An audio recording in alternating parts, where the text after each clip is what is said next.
वाह माँ, आज आप तो पूरी, चावल, खीर और सब्जी बना रही हो, लेकिन आपने इन्हें अलग क्यों रखा है? आप यह खाना हमें खाने के लिए क्यों नहीं दे रही हो?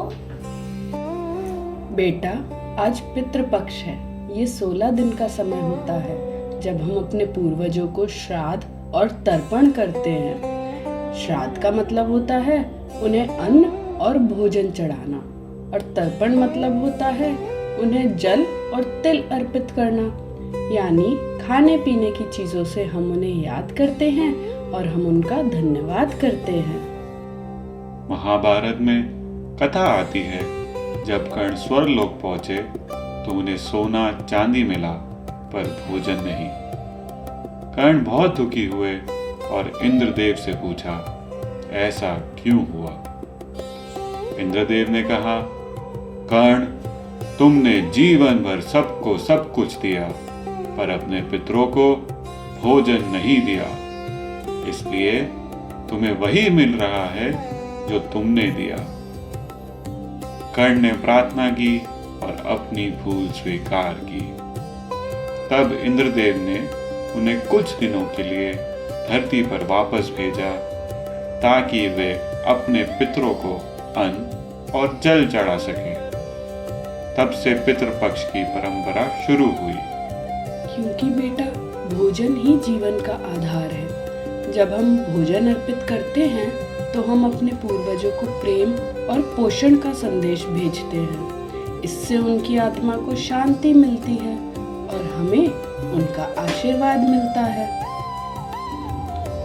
शास्त्र कहते हैं, हम जन्म लेते हैं तो 3 ऋण लेके आते हैं, देव ऋण, ऋषि ऋण और पितृ ऋण।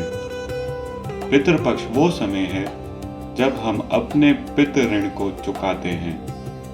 इसका मतलब ये है कि पितृपक्ष सिर्फ एक रिवाज नहीं, बल्कि हमारे पूर्वजों के प्रति अपनी जिम्मेदारी निभाने का तरीका है।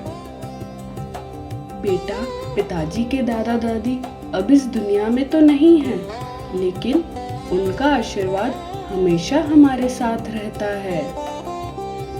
तो माँ, क्या पिताजी के दादा दादी इन 16 दिनों में सच में वापस आते हैं?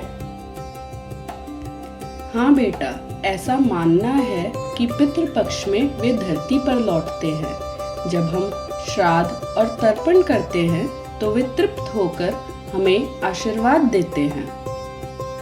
कहा जाता है कि इन दिनों पितृ हमारे घर के आंगन में आते हैं, हमारा धन्यवाद उन तक पहुंचता है और उनका आशीर्वाद हम तक आता है। तो मम्मा, जब हम खाना और पानी चढ़ाते हैं तो क्या पिताजी के दादा दादी सच में खुश होते हैं? हाँ बेटा, और उनका आशीर्वाद हमें जीवन भर मिलता है।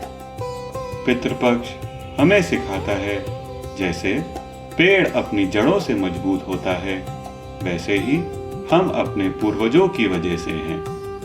उनका आशीर्वाद ही हमारी सबसे बड़ी संपत्ति है, और जब तक हम अपने पूर्वजों को याद करते रहेंगे और उनका धन्यवाद करते रहेंगे, हमारी परंपरा और हमारा जीवन दोनों अमर रहेंगे।